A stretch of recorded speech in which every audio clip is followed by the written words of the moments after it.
Olá pessoal, bem-vindos novamente ao nosso curso de Teoria Geral do Processo da Rede CETEPS. Eu sou a professora Manoele Cola e ainda estamos tratando nessa aula sobre os fundamentos do direito processual.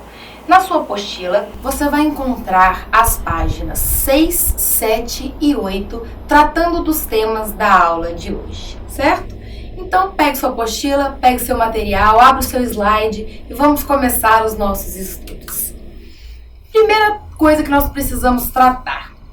Quando nós falamos em normas jurídicas, o que te vem à cabeça? Uma lei? É um código? Código de processo civil? Código civil? É a Constituição Federal? Se eu falar norma jurídica, o que você pensa? Tudo o que você pensar está correto.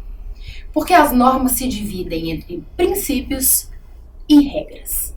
As regras são todas essas leis que dão algum comando muito objetivo. Então, proibido estacionar na faixa amarela é uma regra. Matar alguém, pena de tantos a tantos anos, é uma regra. E um princípio, o que diferencia a regra do princípio? O princípio, ele é norteador de um valor. Olha como é mais amplo, como é mais geral. Norteador de um valor.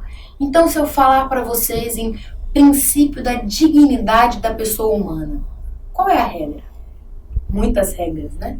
Podem ter muitas regras e tem atreladas a esse mesmo princípio, mas tem um valor que ele objetiva. Princípio da dignidade da pessoa humana. Princípio da boa-fé. Quantas normas atreladas a um princípio? Então, nós vamos conhecer hoje alguns princípios processuais aplicáveis no nosso dia a dia, aplicáveis no judiciário e que tem normas correlatas e que tem regras correlatas. Começaremos tratando da localização tanto dos princípios quanto das regras. Se eu for dentro da Constituição Federal, vou encontrar princípios? Vou. Alguns expressos, outros implícitos, que eu só consigo compreender lendo várias normas ali presentes. Se eu for dentro da legislação infraconstitucional, lembra da nossa pirâmide? Abaixo da Constituição, Código de Processo Civil, Código Penal, Código do Consumidor, vou encontrar princípios e regras ali? Vou encontrar. Então não importa onde eu estou buscando, eu vou encontrar os dois princípios e regras, tanto na Constituição quanto nas normas, nas legislações abaixo da Constituição Federal. Certinho? Vamos destacar na aula de hoje alguns princípios que nós gostaríamos de conhecer. Primeiro deles, pegue lá no seu material, duplo grau de jurisdição. Essa palavra já não é novidade para você. Jurisdição, tá lembrado? O Estado detém para si a jurisdição, que é aquele poder, dever de solucionar os conflitos que são depositados na sua mão, na mão do judiciário, porque as partes não conseguiram solucionar entre elas amigavelmente. Porque se você me deve, eu te cobro e você me paga, acabou. Não temos problema. Tivemos um problema comercial e solucionamos. Mas se você me deve, eu te cobro e você não me paga, eu preciso me socorrer de alguém. E eu não posso entrar na sua casa, pegar uma televisão e falar, olha, vou levar em troca daquela dívida. Não posso.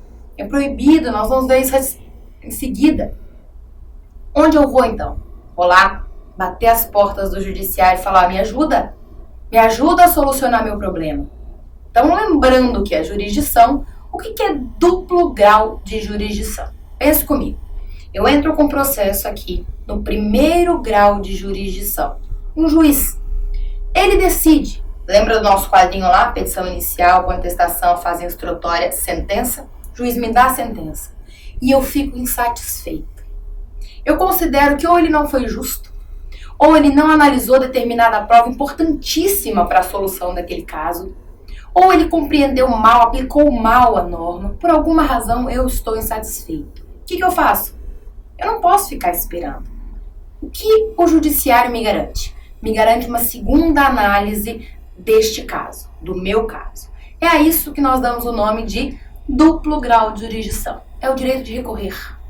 É o direito de pegar a decisão que o judiciário me deu, devolver para o judiciário e falar, analisa de novo, olha de novo porque faltou alguma coisa. Eu não estou satisfeito.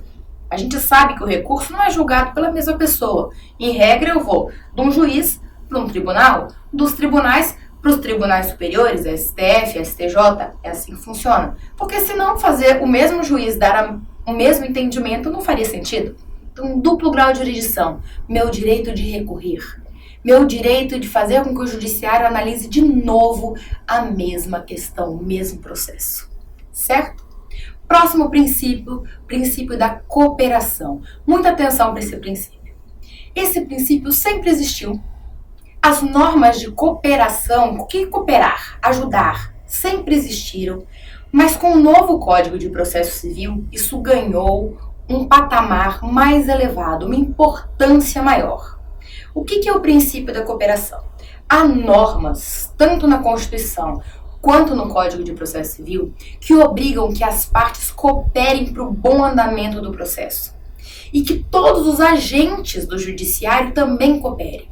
Ministério Público, juiz, o estagiário, o mirim, o servidor, o analista, todos que trabalham em um processo têm que cooperar, colaborar para que ele ande bem.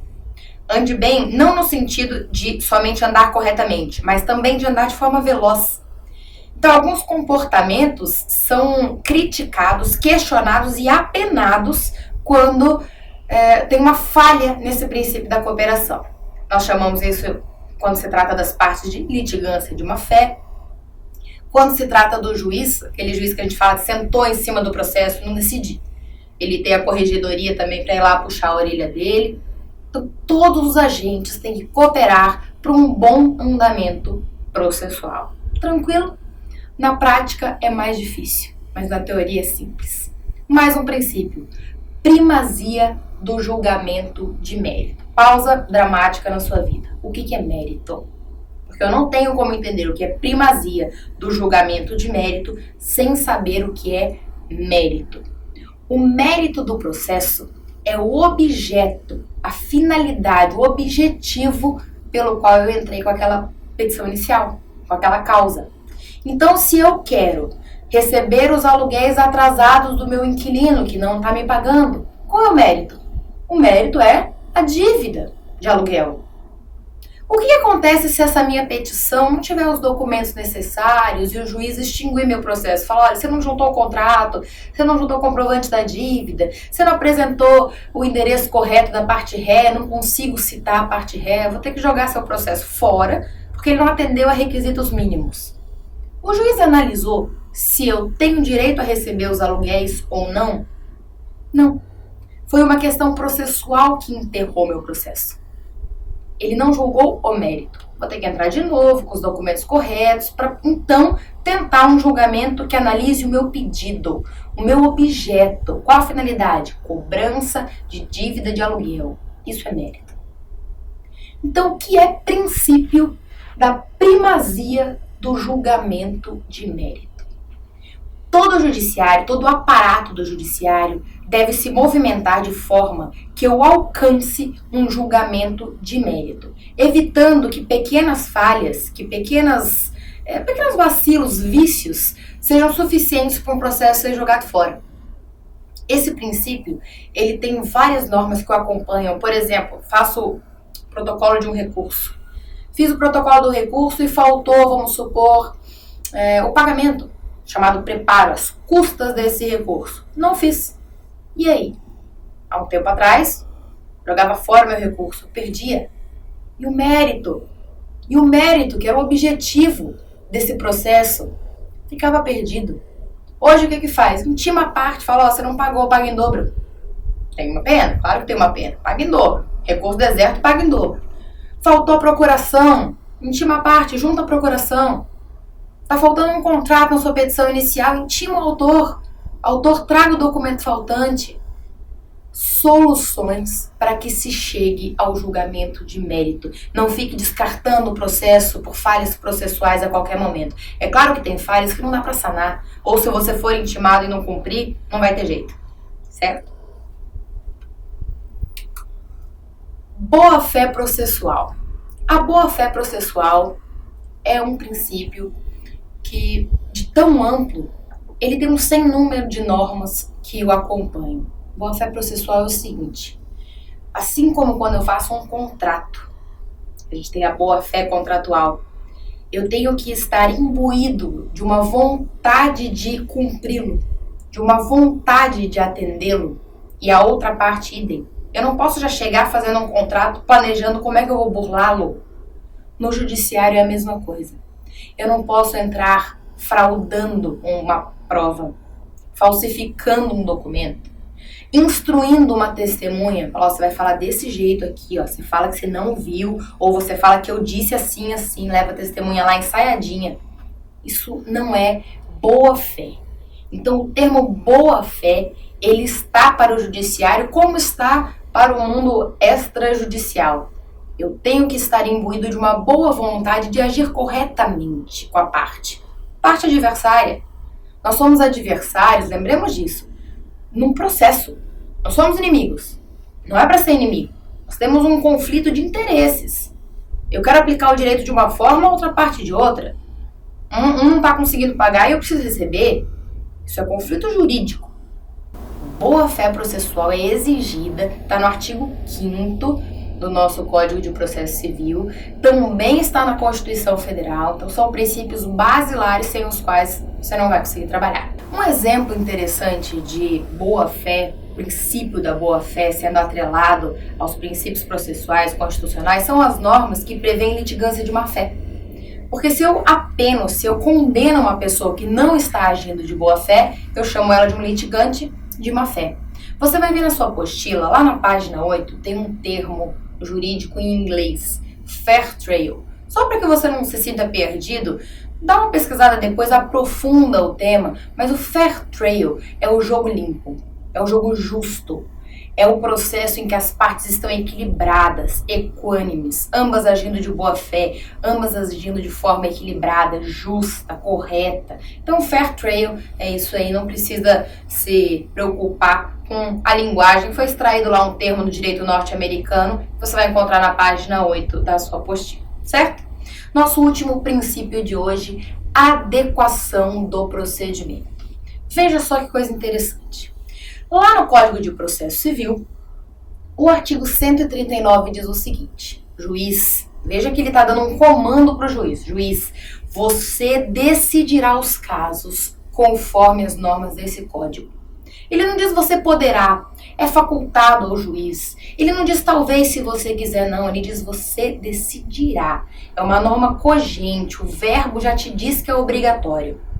Só que ao mesmo tempo, ele traz outras normas que dizem para o juiz: se, e somente se, a norma existente no código for inadequada a um caso muito peculiar, ao caso concreto, você, juiz, pode adequar o procedimento. Vamos a um exemplo. Os prazos processuais para contestar um processo, apresentar a defesa é de 15 dias. O juiz pode mudar essa contagem de prazo? Em regra, o juiz deve seguir o código. Juiz, aplique as normas desse código. Mas se uma situação peculiar, se uma situação diferente num processo obrigar o juiz a flexibilizar esse prazo, ele pode. Eu estou numa comarca de difícil acesso, o processo não é digital, eu tive um problema que precisou suspender prazo, vou ampliar esse prazo para 20 dias, para 30 dias? Pode? Pode. Isso só para dar um exemplo do que é adequação do procedimento. Nós vimos, é comum na televisão, a gente vê isso como algo muito humano, como algo de uma grande empatia com o ser humano. O juiz saiu da sala dele, foi lá no hospital ouvir uma testemunha. Isso é adequação do procedimento. Porque a regra do procedimento é: a testemunha vai até a sala do juiz numa data marcada para ser ouvida. O juiz se deslocar até a testemunha ou até a parte para colher um depoimento é exceção da exceção. Isso é, portanto, adequação do procedimento, para que o procedimento criado fique mais adequado para o caso concreto, certo? Então, Então, pessoal, na aula de hoje nós tratamos um pouco sobre o direito processual fundamental, dando continuidade ao tema 1 da sua apostila. Falamos sobre princípios processuais, entre eles, primazia do julgamento de mérito, o que eu quero é julgar o mérito, boa-fé processual, as partes têm que litigar com as cartas na mesa, da forma mais clara possível, sem sacanear o outro, sem faltar documento, etc. E adequação do procedimento. A regra é o que está no código. Tem exceções? Tem exceções. Certo? Muito obrigada e até a nossa próxima aula.